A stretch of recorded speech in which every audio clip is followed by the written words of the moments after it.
Filosofia da Educação, Unidade 5, Texto 2. História Social da Criança e da Família. Página 39 a 68. 2. A descoberta da infância.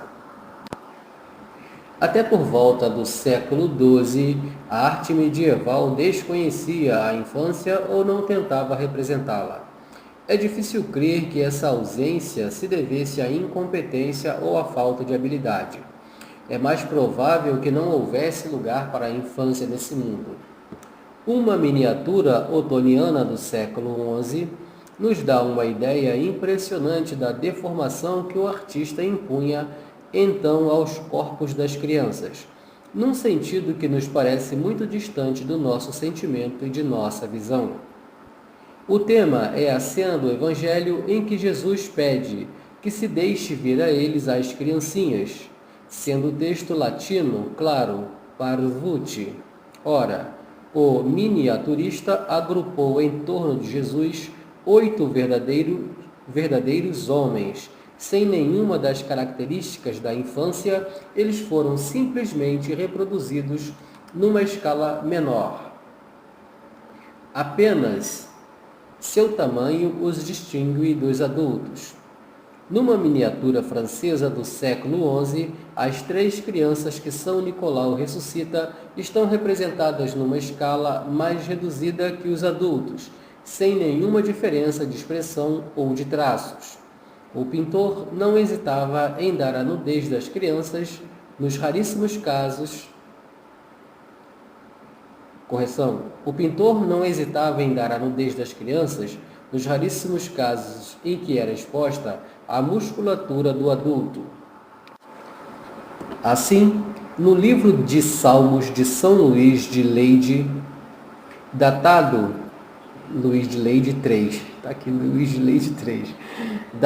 do fim do século XII ou do início do século XIII, Ismael, pouco depois de seu nascimento, tem os músculos abdominais e peitorais de um homem, embora exibisse mais sentimento ao retratar a infância. O século XIII continuou fiel a esse procedimento.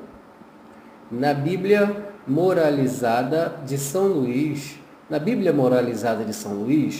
as crianças são representadas com maior frequência, mas nem sempre são caracterizadas por algo além de seu tamanho. Num episódio da vida de Jacó, Isaac está sentado entre suas 2 mulheres, cercado por uns 15 homenzinhos que batem na cintura dos adultos. São seus filhos. Quando Jó é recompensado por sua fé e fica novamente rico, o iluminista evoca sua fortuna colocando Jó entre um rebanho à esquerda e um grupo de crianças à direita, igualmente numerosas. Imagem tradicional da fecundidade inseparável da riqueza. Numa outra ilustração do livro de Jó, as crianças aparecem escalonadas por ordem de tamanho. No Evangeliário de Sainte-Chapelle, do século XIII, no momento da multiplicação dos pães, Cristo e um apóstolo ladeiam um homenzinho que bate em sua cintura. Sem dúvida, a criança que trazia os peixes no mundo das fórmulas românicas, e até o fim do século XIII não existem crianças caracterizadas por uma expressão particular, e sim homens de tamanho reduzido. Essa recusa em aceitar na arte a morfologia infantil é encontrada, aliás, na maioria das civilizações arcaicas. Um belo bronze sardo do século IX a.C. representa uma espécie de Pietà, uma mãe segurando em seus braços o corpo bastante grande do filho, mas talvez se tratasse de uma criança, como observa a nota do catálogo. A pequena figura masculina poderia muito bem ser uma criança que, segundo a fórmula adotada na época arcaica por outros povos, estaria representada como um adulto. Tudo indica, de fato, que a representação realista da criança ou a idealização da infância, de sua graça, de sua redondeza, de suas formas, tenham sido próprias da arte grega. Os pequenos eros proliferavam com exuberância na época helenística.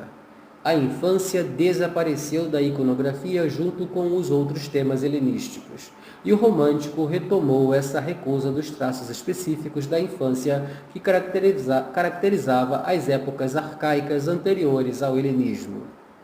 Há aí algo mais do que uma simples coincidência. Partimos de um mundo de representação onde a infância é desconsiderada. Os historiadores da literatura,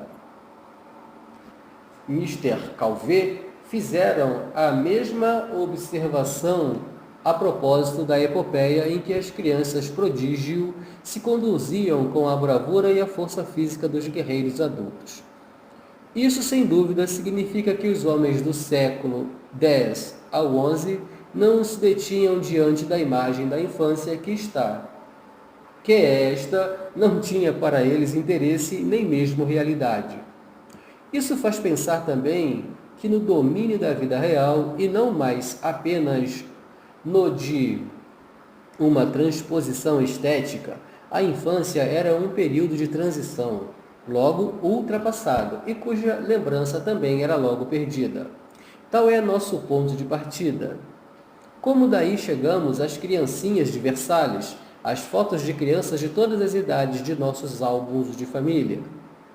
Por volta do século XIII, surgiram alguns tipos de crianças um pouco mais próximas do sentimento moderno.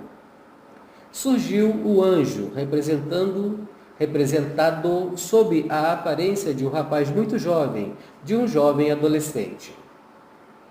Um clergon, como diz P. du Colombier, mas qual era a idade do pequeno clérigo? Era a idade das crianças mais ou menos grandes, que eram educadas para ajudar a missa e que eram destinadas às ordens, espécies de seminaristas, numa época em que não havia seminários, em que apenas a escola latina se destinava à formação dos clérigos. Aqui diz um Miracle de Notre Dame. Havia crianças de pouca idade que sabiam um pouco as letras e que prefeririam mamar no seio de sua mãe, mas as crianças desmamavam muito tarde nessa época. A Julieta de Shakespeare ainda era alimentada ao seio aos 3 anos de idade, a ter de ajudar a missa. O anjo de Reims, por exemplo, seria um menino já grande, mas do que uma criança, mas os artistas sublinhariam com afetação os traços redondos e graciosos, e um tanto efeminados, dos meninos mal saídos da infância. Já estamos longe dos adultos em escala reduzida da miniatura otoniana. Esse tipo de anjos adolescentes se tornaria muito frequente no século XIV e persistiria ainda até o fim do Quattrocento italiano. São exemplos os anjos da Fra Angelico de Botticelli e de Ghirlandaio. O segundo tipo de criança seria o modelo e ancestral de todas as crianças pequenas da história da arte. O menino Jesus, ou Nossa Senhora Menina, pois a infância aqui se ligava ao mistério da maternidade da Virgem e ao culto de Maria. No início, Jesus era como as outras crianças, uma redução do adulto, um pequeno Deus Padre majestoso, apresentado pela Theotokos, a evolução em direção a uma representação mais realista e mais sentimental da criança começaria muito cedo na pintura numa miniatura da segunda metade do século XII. Jesus em pé, veste uma camisa leve, quase transparente, tem os 2 braços em torno do pescoço de sua mãe e se aninha em seu colo com o rosto colado ao dela. Com a maternidade da Virgem, a tenra infância ingressou no mundo das representações. No século XIII, ela inspirou outras cenas familiares.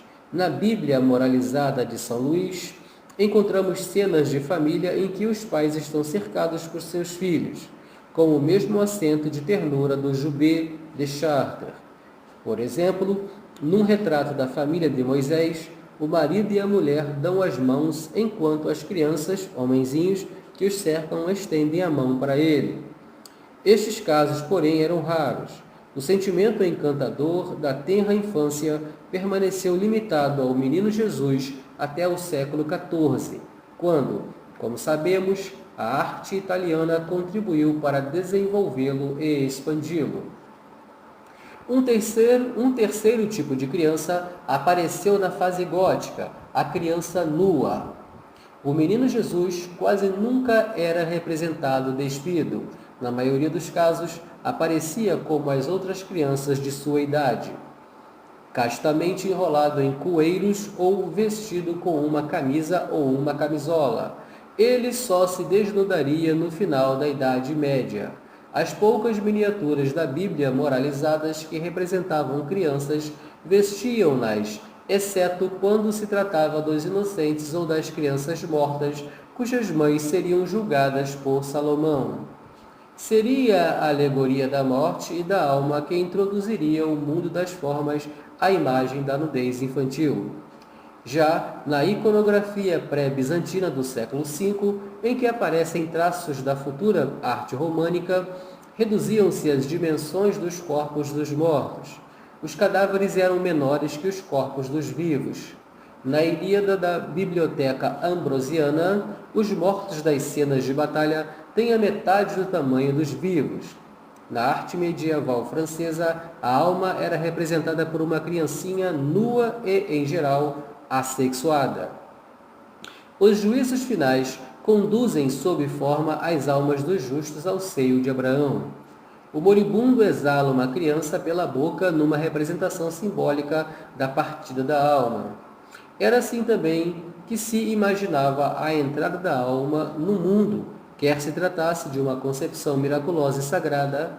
O anjo da Anunciação entrega à Virgem uma criança nua, a alma de Jesus, quer se tratasse de uma concepção perfeitamente natural. Um casal repousa no leito, aparentemente de forma inocente, mas algo deve ter se passado, pois uma criança nua chega pelos ares e penetra pela boca da mulher. A criação da alma humana pela natureza.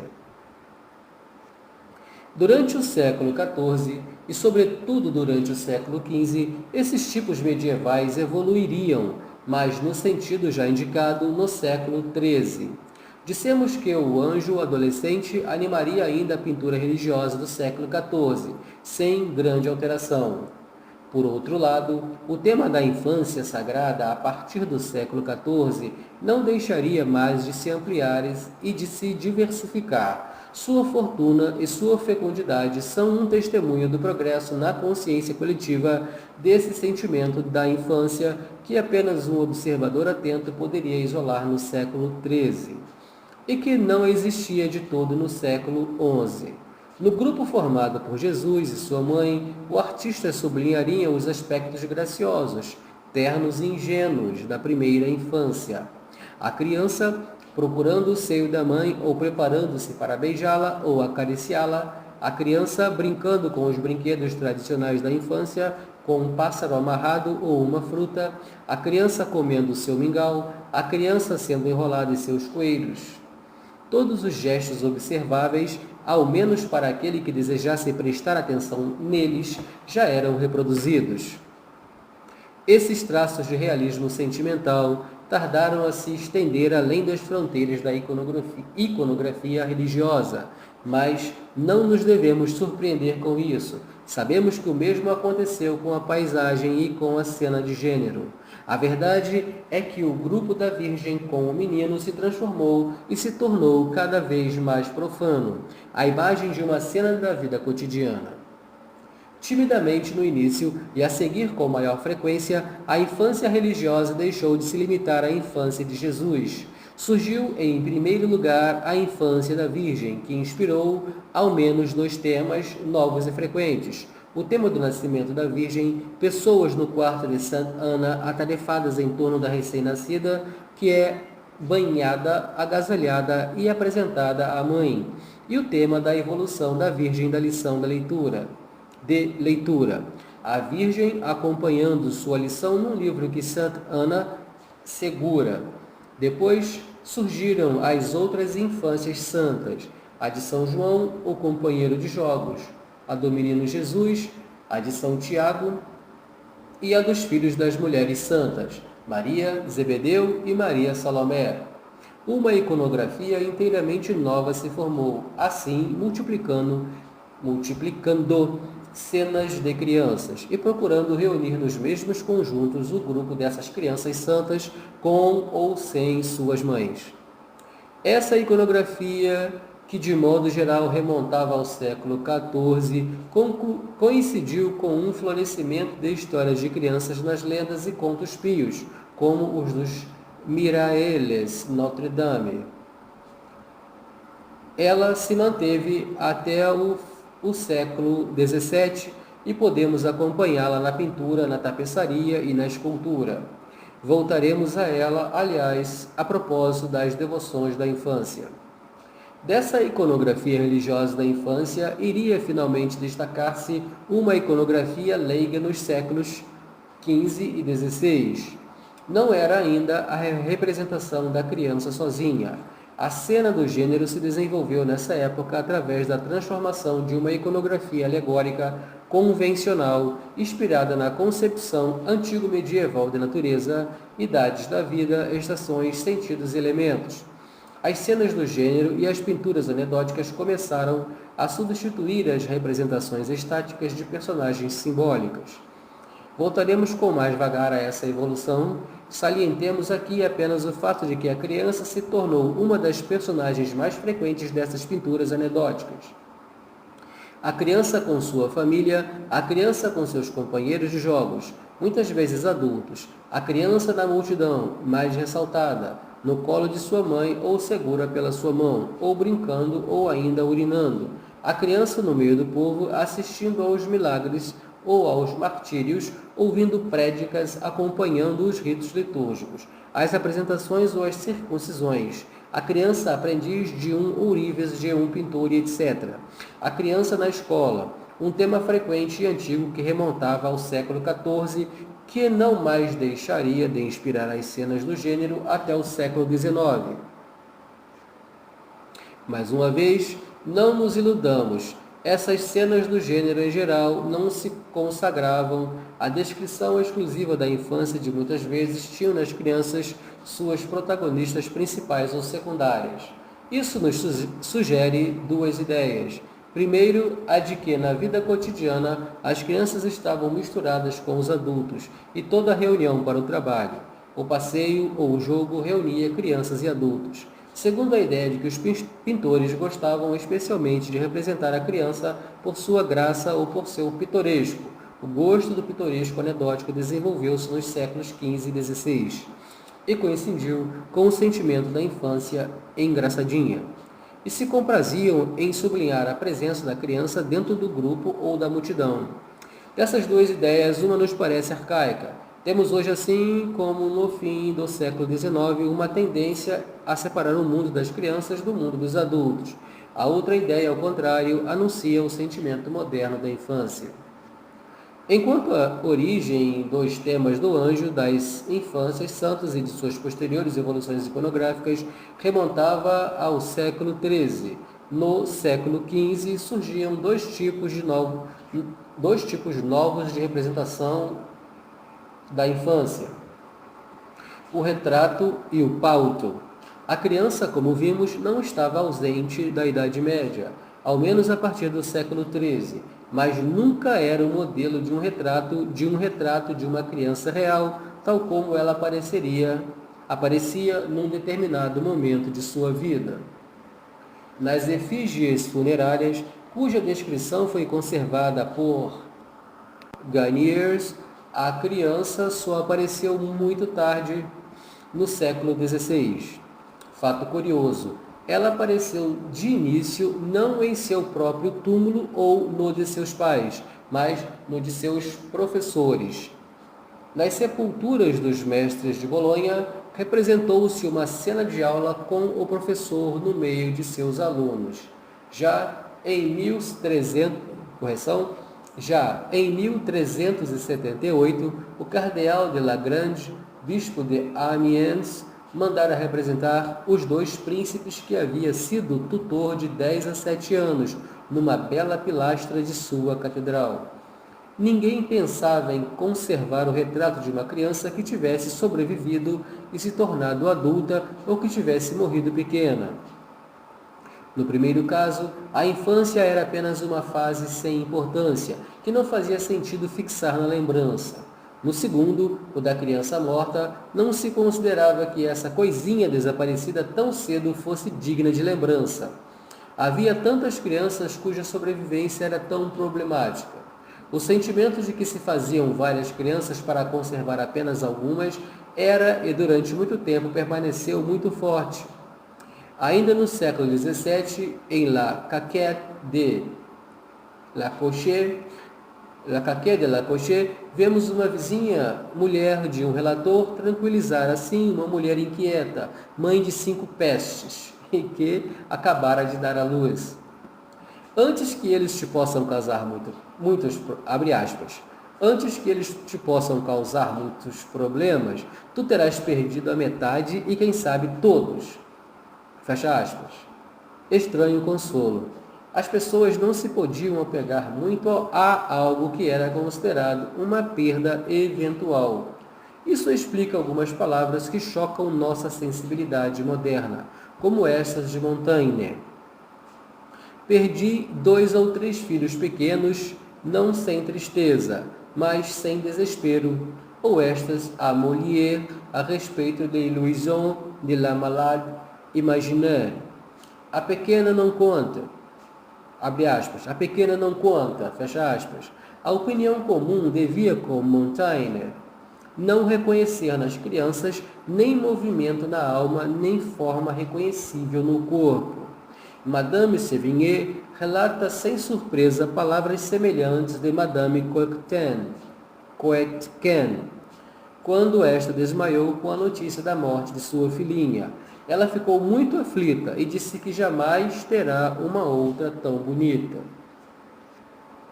Não se pensava, como normalmente acreditamos hoje, que a criança já contivesse a personalidade de um homem. Elas morriam em grande número. As minhas morrem todas pequenas, dizia ainda Montaigne. Essa diferença era uma consequência direta e inevitável da demografia da época. Persistiu até o século XIX no campo da medida em que era compatível com o cristianismo que respeitava na criança batizada a alma imortal. Consta que durante muito tempo se conservou no País Basco o hábito de enterrar em casa, no jardim, a criança morta sem batismo. Talvez houvesse aí uma sobrevivência de ritos muito antigos de oferendas sacrificiais. Ou será que simplesmente as crianças mortas muito cedo eram enterradas em qualquer lugar, como hoje se enterra um animal doméstico, um gato ou um cachorro? A criança era tão insignificante, tão mal enterrada na vida, que não se temia que após a morte ela voltasse para importunar os vivos. É interessante notar que na gravura liminar da Tábula Sebetis, Merian colocou as criancinhas numa espécie de zona marginal entre a terra onde elas saíram e a vida em que... É interessante notar que na gravura liminar da Tábula Sebetis, Merian colocou as criancinhas numa espécie de zona marginal entre a terra de onde elas saíram e a vida em que ainda não penetraram, e da qual estão separadas por um pórtico com a inscrição Introitus ad vitam. Introduzido à vida, né? Deve ser isso. Até hoje nós não falamos em começar a vida no sentido de... Até hoje nós não falamos em começar a vida no sentido de sair da infância. Esse sentimento de indiferença em relação a uma infância demasiado frágil, em que a possibilidade de perda é muito grande, no fundo não está muito longe da insensibilidade das sociedades romanas ou chinesas, que praticavam o abandono das crianças recém-nascidas. Compreendemos então o abismo que separa a nossa concepção de infância anterior à revolução demográfica ou a seus preâmbulos. Não nos devemos surpreender diante dessa insensibilidade, pois ela era absolutamente natural nas condições demográficas da época. Por outro lado, devemos nos surpreender sim, com a precocidade do sentimento da infância, enquanto as condições demográficas continuavam a lhe ser ainda tão pouco favoráveis. Estatisticamente, objetivamente, esse sentimento deveria ter surgido muito mais tarde. Ainda se compreende o gosto pelo pitoresco e pela graça desse pequeno ser, ou o sentimento da infância engraçadinha, como que nós, adultos, nos divertimos para nosso passatempo, assim como nos divertimos com os macacos. Esse sentimento podia muito bem se acomodar à indiferença com relação à personalidade essencial e definitiva da criança, a alma imortal, o gosto novo pelo retrato. O gosto novo pelo retrato indicava que as crianças começavam a sair do anonimato em que sua pouca possibilidade de sobreviver as mantinha. É notável, de fato, que essa época de desperdício demográfico se tenha sentido o desejo de fixar os traços de uma criança que continuaria a viver ou de uma criança morta, a fim de conservar sua lembrança. O retrato da criança morta particularmente prova que essa criança não era mais tão geralmente considerada como uma perda inevitável. Essa atitude mental não eliminava o sentimento contrário de o de Montaigne, o da vizinha, da mulher que dá à luz e o de Molière, até o final do século XVII, eles coexistiram. Foi somente no século XVIII, com o surgimento do malthusianismo e a expressão das práticas contraceptivas, que a ideia de desperdício necessário desapareceu. O aparecimento do retrato da criança morta no século XVI marcou, portanto, um momento muito importante na história dos sentimentos. Esse retrato seria inicialmente uma efígie funerária. A criança, no início, não seria representada sozinha, e sim sobre o túmulo de seus pais. Os registros de Gagnières mostram uma criança bem pequena ao lado de sua mãe ou então aos pés de seus pais. Esses túmulos são todos do século XVI, 1503, 1530, 1560. Entre os túmulos curiosos da abadia de Westminster figura o da Marquesa de Winchester, morta em 1586. A marquesa foi representada deitada em tamanho natural na parte frontal do túmulo. Aparece em pequena escala a estátua ajoelhada do marquês, seu marido, e o minúsculo túmulo de uma criança morta. Ainda em Westminster, o conde e a condessa de Shrewsbury estão representados sobre um túmulo de 1615 a 1620.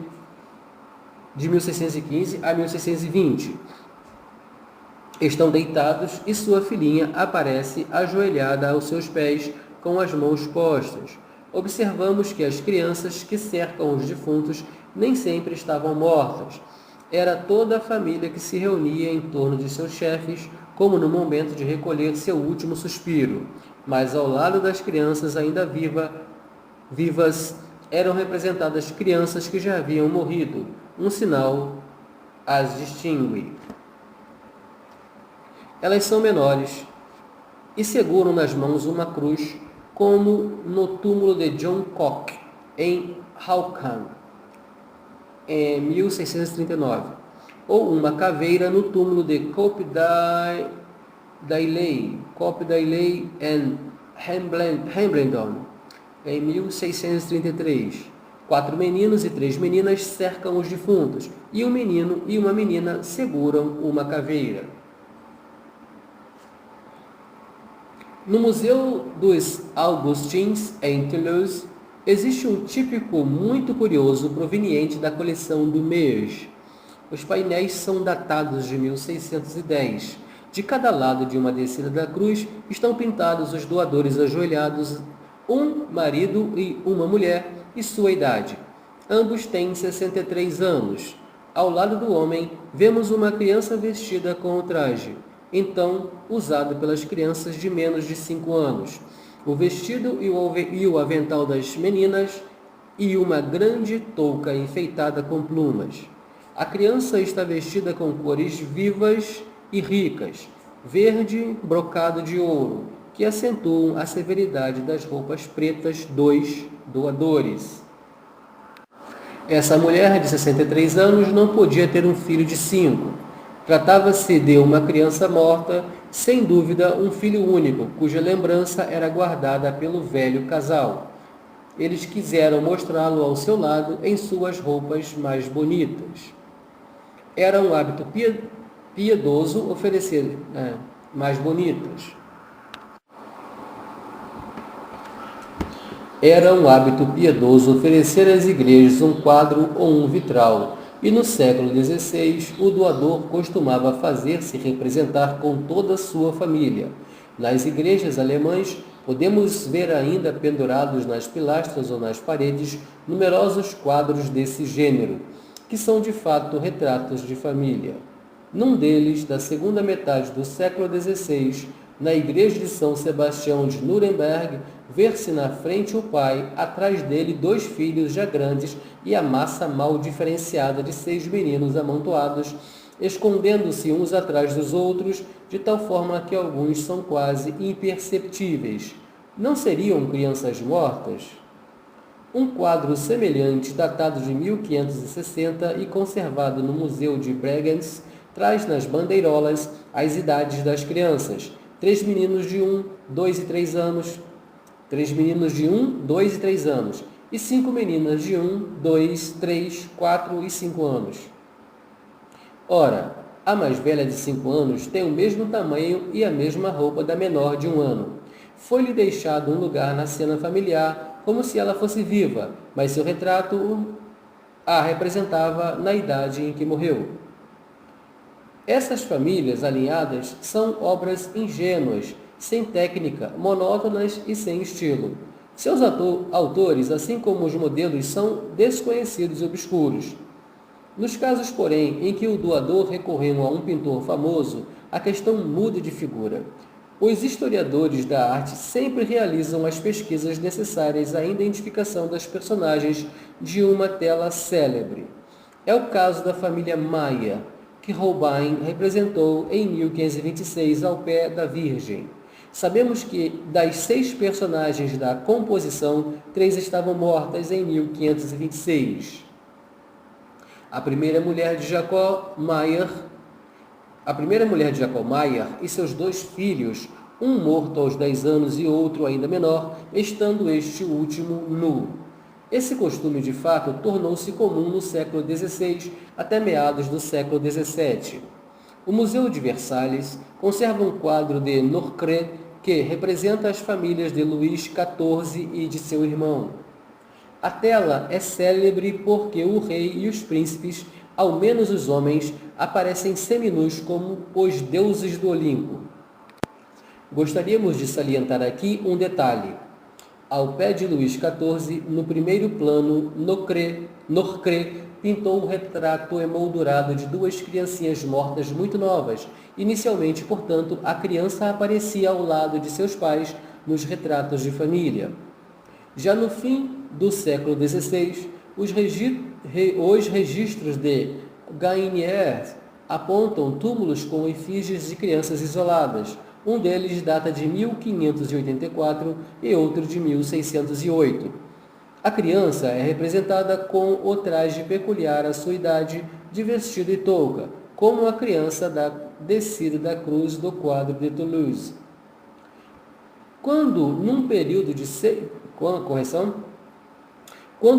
de 2 anos, entre 1606 e 1607, Jaime I perdeu 2 filhas, uma com 3 dias e outra com 2 anos, mandou-as representar sobre seus túmulos de Westminster, com todos os seus adereços, e quis que a menor repousasse num berço de alabastro em que todos os acessórios, como as rendas de roupa e da touca, fossem fielmente reproduzidos para dar a ilusão da realidade. Uma inscrição indica bem o sentimento piedoso que dotava essa criança de 3 dias de uma personalidade definitiva. Rosula regia prae, propera fato, deserpita, parentibus erepta ut in Christisario reflorescat. Tá louco. Afora as efígies funerárias, os retratos de crianças isoladas de seus pais continuaram raros até o fim do século XVI. Lembremos o retrato do Delfim Carlos Orlando pelo Maitre Desmoulins, outro testemunho da piedade sentida pelas crianças desaparecidas cedo. Por outro lado, no início do século XVII, esses retratos se tornariam muito numerosos e sentimos que havia criado o hábito de conservar através da arte do pintor o aspecto fugaz da infância. Nesses retratos, a criança se separava da família como um século antes, no início do século XVI. A família se... Afora as efígies funerárias, os retratos de crianças isoladas de seus pais continuaram raros até o fim do século XVI. Lembremos o retrato de Delfim Carlos Orlando pelo Maitre Desmoulins, outro testemunho da piedade sentida pelas crianças desaparecidas cedo. Por outro lado, no início do século XVII, esses relatos se tornaram muito numerosos e sentimos que se havia criado o hábito de conservar através da arte do pintor o aspecto fugaz da infância. Nesses retratos, a criança se separava da família como um século antes, no início do século XVI. A família se separava da parte religiosa do quadro do doador. A criança agora era representada sozinha e por ela mesma. Esta foi a grande novidade do século XVII. A criança seria um dos seus modelos favoritos. Os exemplos são abundantes entre os pintores famosos: Rubens, Van Dyck, Frans Hals, Lenin, Philippe de Champagne. Alguns desses pintores retrataram pequenos príncipes como os filhos de Carlos I, de Van Dyck ou os de Jaime de Larbrière. Continuando aqui. Outros pintaram os filhos de grandes senhores como as 3 crianças de Van Dyck, a mais velha das quais traz uma urna espada. Outros ainda, como Lenin ou Philippe de Champagne, pintaram os filhos dos burgueses ricos. Algumas vezes uma inscrição fornece o nome e a idade da criança, como era o costume do antigo para os adultos. Ora, a criancinha está sozinha. Ver a obra de Philippe de Champagne em Grenoble. Ora, o pintor reúne várias crianças da mesma família, e este último é um estilo de retrato banal repetido por muitos pintores anônimos. É encontrado com frequência nos museus de Providência ou nos antiquários. Cada família agora queria possuir retratos de seus filhos, mesmo na idade em que eles ainda eram crianças. Esse costume nasceu no século XVII e nunca mais desapareceu. No século XIX, a fotografia substituiu a pintura e o sentimento não mudou. Antes de encerrarmos o assunto retrato, é importante mencionar as representações das crianças em ex-votos que começam a ser descobertos aqui e acolá. Existem alguns no Museu da Catedral de Puy e a exposição do século XVII de 1958 em Paris revelou uma surpreendente criança doente que também deve ser um ex-voto. Assim, embora as condições demográficas não tenham mudado muito no século XIII, do século XIII ao século XVII, embora a mortalidade infantil se tenha mantido a um nível muito elevado, uma nova sensibilidade atribuiu a esses seres frágeis e ameaçados uma particularidade que antes ninguém se importava em reconhecer. Foi como se a consciência comum só então descobrisse que a alma da criança também era imortal. É certo que essa importância dada à personalidade da criança se ligava a uma cristianização mais profunda dos costumes. Esse interesse pela criança precedeu em mais de um século a mudança das condições demográficas que podemos datar aproximadamente da descoberta de Jenner. Correspondências como a do general de Martingue mostram que algumas famílias então fizeram questão de vacinar suas crianças. Essa precaução contra a varíola traduzia um estado de espírito que deve ter favorecido também outras práticas de higiene, provocando uma redução da mortalidade, em que parte foi compensada por um controle de natalidade cada vez mais difundido. Uma outra representação da criança desconhecida da Idade Média é o pauto, a criancinha nua. O pauto surgiu no fim do século XVI e, sem a menor dúvida, representou uma revivescência do eros helenístico. O tema da criança nua foi logo extremamente bem recebido, até mesmo na França, onde o italianismo encontrava certas resistências nativas. O Duque de Berry, de acordo com seus inventários, possuía uma chambre aux enfants, ou um quarto das crianças, ou seja, um aposento ornado com tapeçarias decoradas com putti.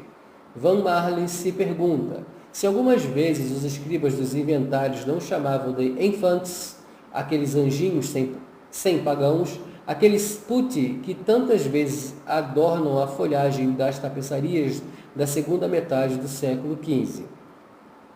No século XVI, como sabemos muito bem, os putti invadiram a pintura e se tornaram um motivo decorativo repetido ad nauseam. Tiziano, em particular, usou e abusou dos putti. Lembremos o Triunfo de Vênus do Prado. O século XVII não pareceu cansado do tema, quer em Roma, em Nápoles ou em Versalhes, onde os putti ainda conservavam o antigo nome de marmosettes. A pintura religiosa tampouco escaparia deles, graças à transformação do anjo adolescente medieval em pauto. Com exceção do anjo da guarda, de agora em diante, o anjo não seria mais adolescente, que ainda se vê nas telas de Botticelli. Ele também se transformara num pequeno Eros nu, mesmo quando, para satisfazer o pudor do pós-tridentino, sua nudez era encoberta por nuvens, vapores ou véus. A nudez do pauto conquistou até mesmo o menino Jesus e as outras crianças sagradas, quando a nudez completa repugnava ao artista. Ela era apenas tornada mais discreta e evitava-se vestir o menino Jesus com muitas roupas ou coeiros. Era mostrado no momento em que sua mãe desenrolava seus coeiros, ou então aparecia com os ombros e as pernas despidas. Père de Colombier já observou, a propósito das pinturas de Luca della Robbia do Hôpital des Innocents, que não era possível representar a infância sem evocar-lhe a nudez.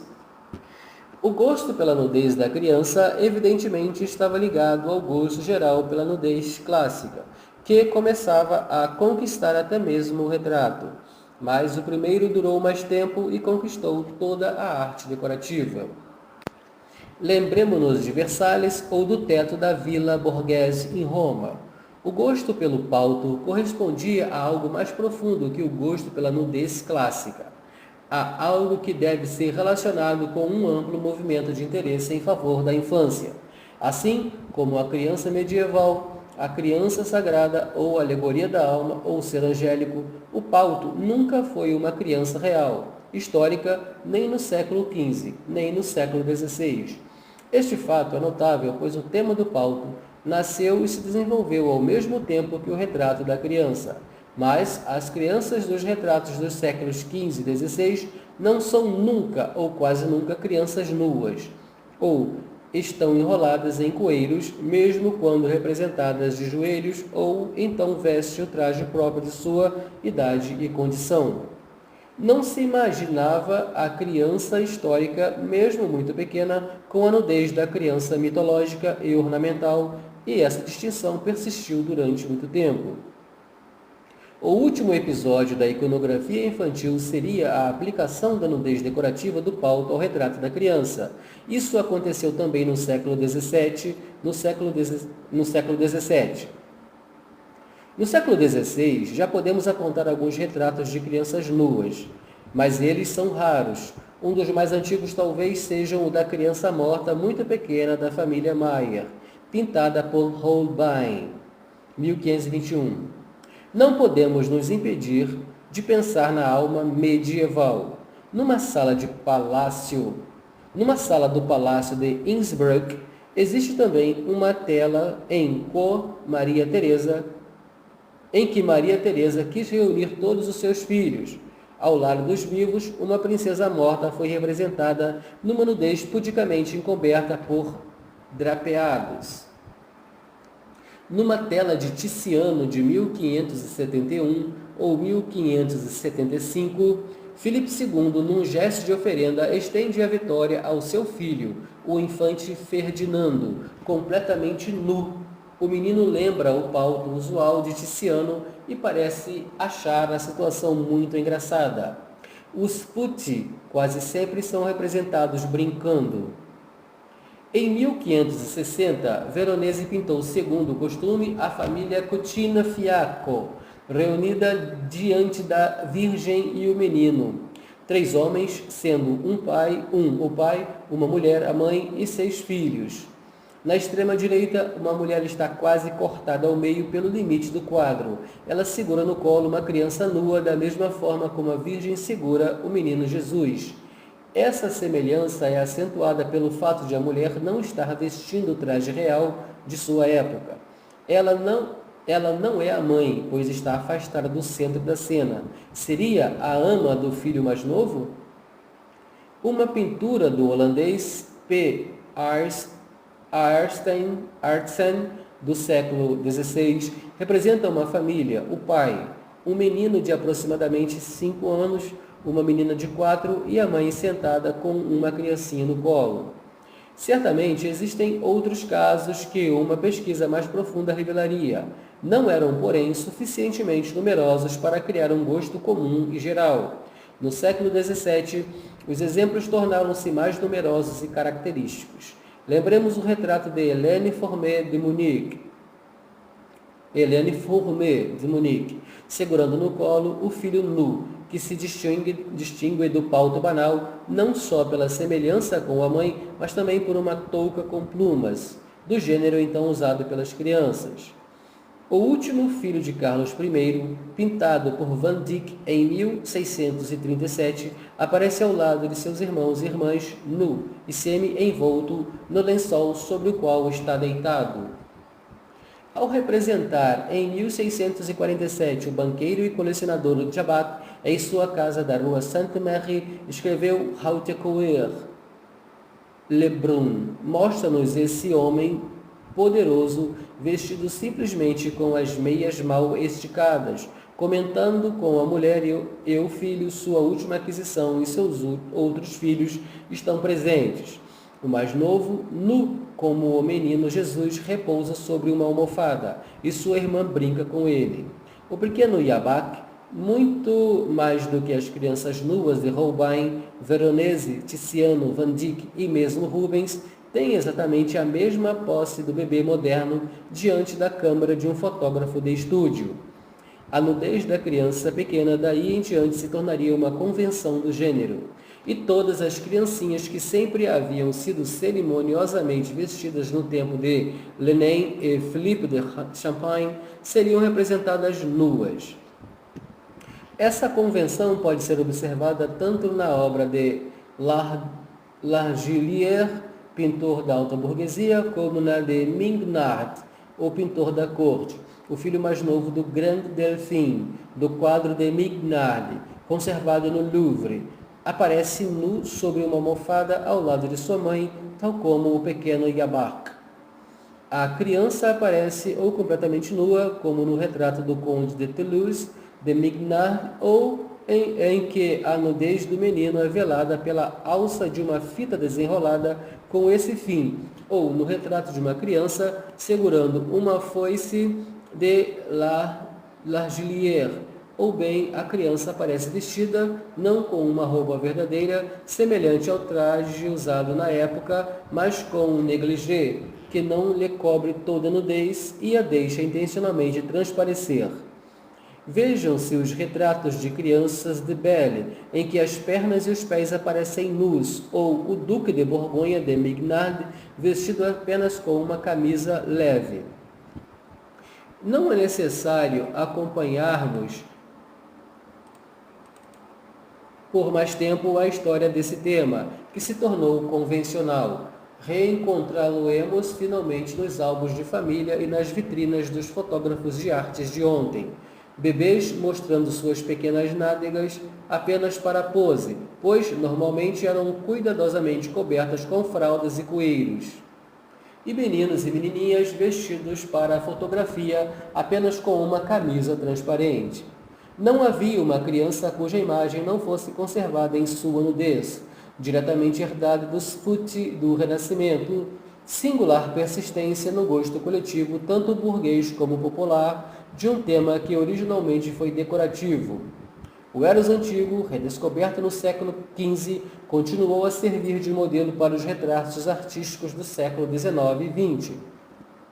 O leitor dessas páginas, sem dúvida, terá notado a importância do século XVII na evolução dos temas da primeira infância. Foi no século XVII que os retratos de crianças sozinhas se tornaram numerosos e comuns.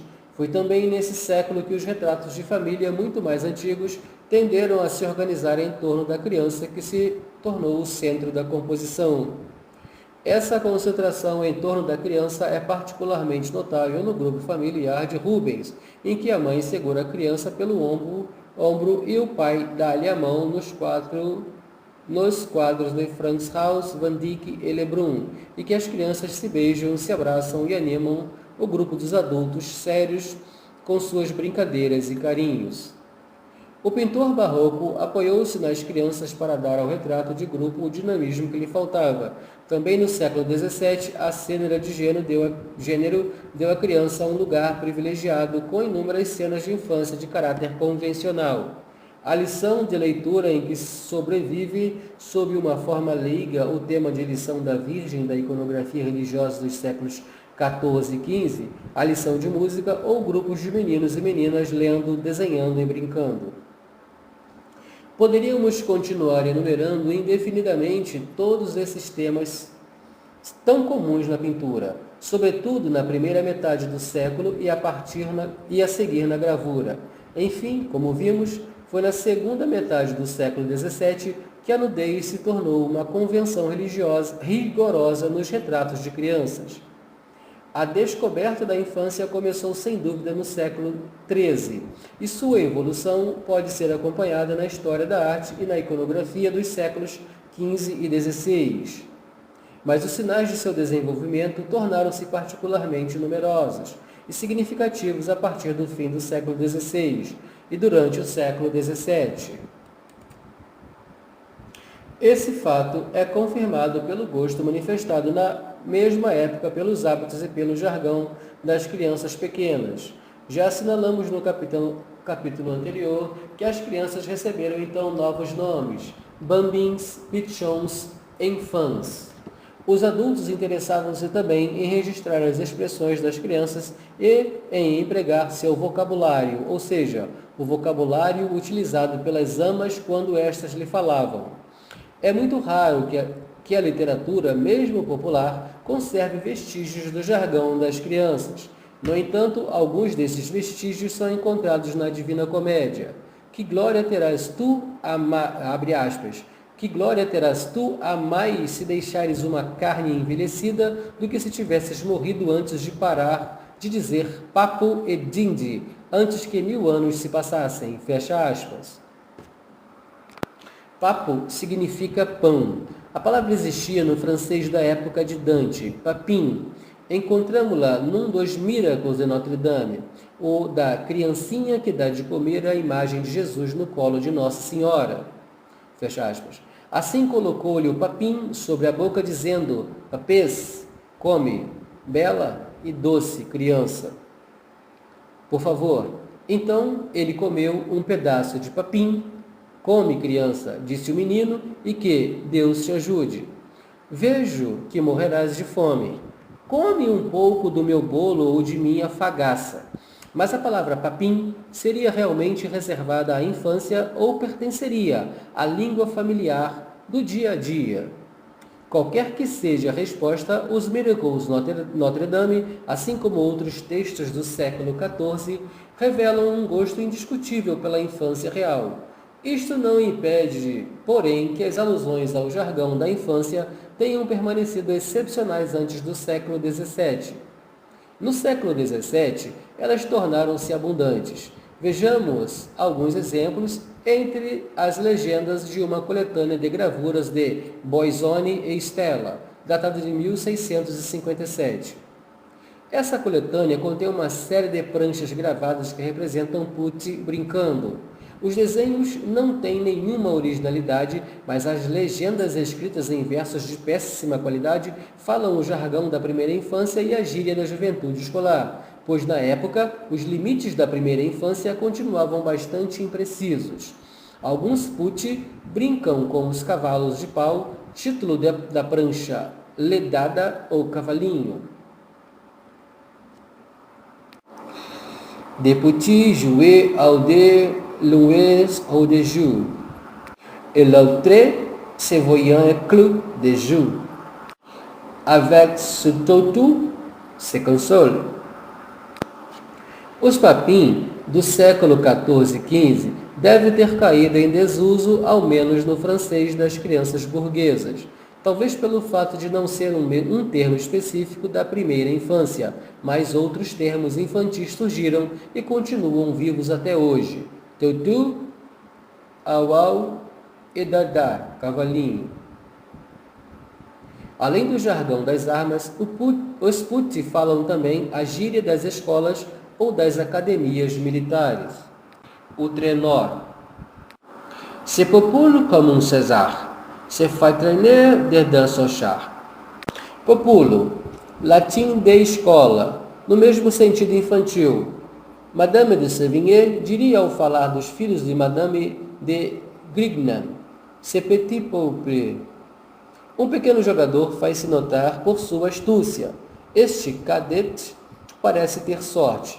Cadete, termo usado nas academias onde no início do século XVII os jovens fidalgos aprendiam as armas, a equitação e as artes da guerra. No jogo da pela. Ensinut de guerre et de repos. Les enfants dès qu'ils ont compos. Vão escrever de l'araquet. Avoir. Campos. Expressão das academias. Termo militar que significa obter licença. Era uma expressão comum na língua familiar, encontrada também em Madame de Sévigné, no banho enquanto alguns nadam. La plupart boivent sans manger, à la santé des camarades. Camaradas. O termo novo, também ou no máximo datado do fim do século XVI, devia ser de origem militar. Viria dos alemães, dos mercenários de língua alemã? É uma pergunta. E passou pelas academias. Com o tempo, porém, ficaria reservado à língua familiar burguesa.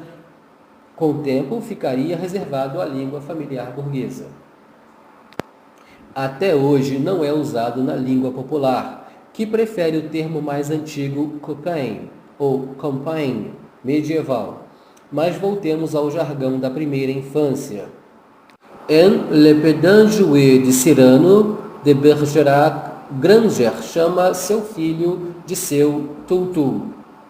Vem me dar um beijo, vem meu tutu. A palavra bombom, tutu, que suponho deve ter se originado no jargão das armas, entrou em uso assim como a expressão comme un ange, belo como um anjo, ou papu grand que cela, ou seja, deste tamaninho, empregadas por Madame Sévigné. Tentou-se registrar até mesmo as onomatopeias da criança que ainda não sabe falar. Madame Sévigné, por exemplo, procurou anotar os ruídos emitidos por sua netinha, para mostrá-los a Madame Grignan, que estava então na Provença. Ela fala de um modo engraçado, etitota, tetita e totata. Já no início do século, Harold, médico de Luís 13. Havia cuidadosamente anotado em seu diário as ingenuidades de seu pupilo, seus balbucios e sua maneira de dizer vela, em vez de voilà, aqui está. Ou écriver, em lugar de écrivez, escreva. Ao escrever sua netinha, sua amiguinha, Madame Sévigné, pinta cenas do gênero próxima das de Lenné ou Bossuet, acrescentando, porém, a delicadeza dos gravadores do fim do século XVII e dos artistas do século XVIII. Nossa menina é uma belezinha, é uma morena e muito bonita. Lá vem ela, dá-me um beijo lambuzado, mas nunca grita. Ela me abraça, me reconhece, ri para mim e me chama só de mamã, em vez de bonne mamã. Eu a amo muito. Mandei cortar seus cabelos e ela agora usa um penteado solto. Esse penteado é feito para ela. Sua tez, seu pescoço e seu corpinho são admiráveis. Ela faz 100 pequenas coisinhas. Faz carinhos, bate, faz o sinal da cruz, pede desculpas, faz reverência, beija a mão, sacode os ombros, dança, agrada, segura o queixo, enfim, ela é bonita em tudo que faz. Distraio-me com ela horas a fio. Muitas mães e amas já se haviam sentido assim, mas nenhuma admitira que esses sentimentos fossem dignos de ser expressos de uma forma tão ambiciosa. Essas cenas de infância literárias correspondem a cenas da pintura e da gravura de gênero da mesma época. São descobertas da primeira infância, do corpo dos hábitos e da fala da criança pequena. 3. O traje das crianças.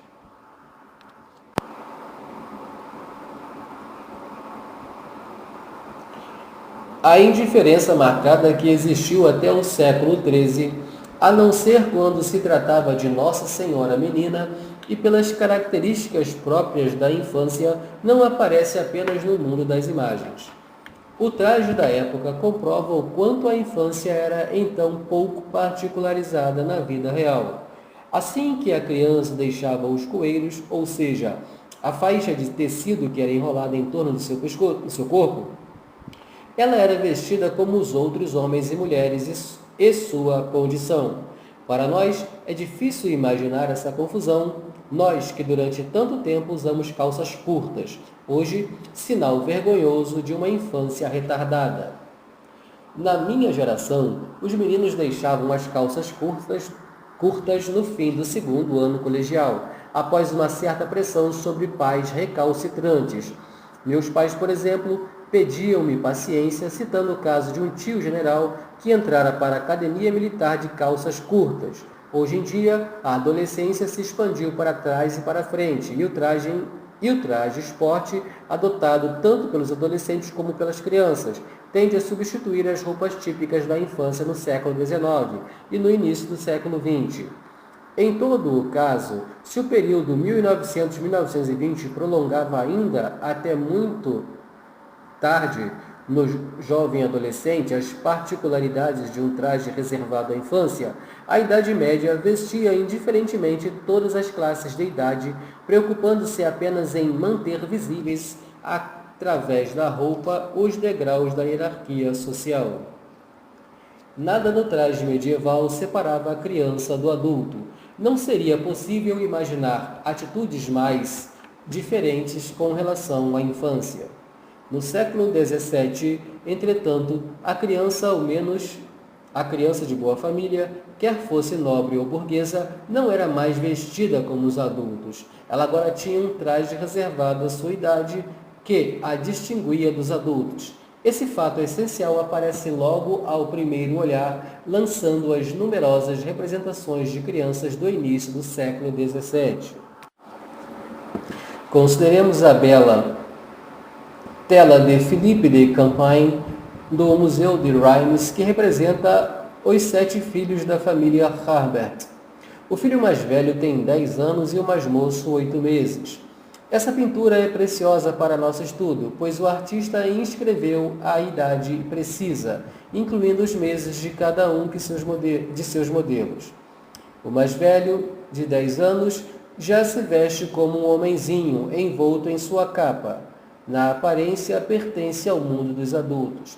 Apenas na aparência, sem dúvida, pois ele deve frequentar os cursos de um colégio e a vida escolar prolonga a idade da infância. Mas o menino certamente não continuará no colégio por muito tempo e o deixará para se misturar aos homens cujo traje já veste e cuja vida logo partilhará nos campos militares, nos tribunais ou no comércio. Mas os dois gêmeos, que estão afetuosamente de mãos dadas e ombros colados, têm apenas 4 anos e 9 meses. Eles não estão mais vestidos como adultos. Usam um vestido comprido diferente daqueles das mulheres, pois é aberto na frente e fechado, ora com bastões ou com botões, ora com agulhetas, mas parece uma sotaina eclesiástica. Esse mesmo vestido é encontrado no quadro da vida humana de Cebes. Aí, a primeira idade. Ainda mal saída do não ser, está nua. As 2 idades seguintes estão enroladas em coeiros. A terceira, que deve ter por volta de 2 anos e ainda não fica de pé sozinha, já usa um vestido e sabemos que se trata de um menino. A quarta idade, montada em seu cavalo de pau, usa o mesmo vestido comprido, aberto e abotoado na frente como uma sotaina dos gêmeos Herbert de Philippe de Champagne. O Champagne. Champagnat, né? Esse vestido foi usado pelos meninos pequenos durante todo o século XVII. Encontramo-lo em Luís XIII menino, em inúmeros retratos de crianças franceses, ingleses e holandeses, e até no início do século XVIII, como, por exemplo, no jovem da Betsy, pintado por Belli por volta de 1710. Neste último quadro, o vestido do menino não é mais abotoado na frente, mas continua diferente do das meninas e não comporta acessórios de fazenda branca. Esse vestido pode ser muito simples, como o da criança montada a cavalo do quadro da vida humana, mas pode também ser suntuoso e terminar por uma cauda como o do jovem Duque de Anjou, da gravura de Arnaud. Esse vestido em forma de sotaina não era a primeira roupa da criança depois que ela deixava os coelhos. Voltemos ao retrato das crianças, Herbert de Philippe de Champagnat. François, que tem 1 ano e 11 meses, e a caçula de 8 meses, vestem-se ambos exatamente como sua irmã, ou seja, como 2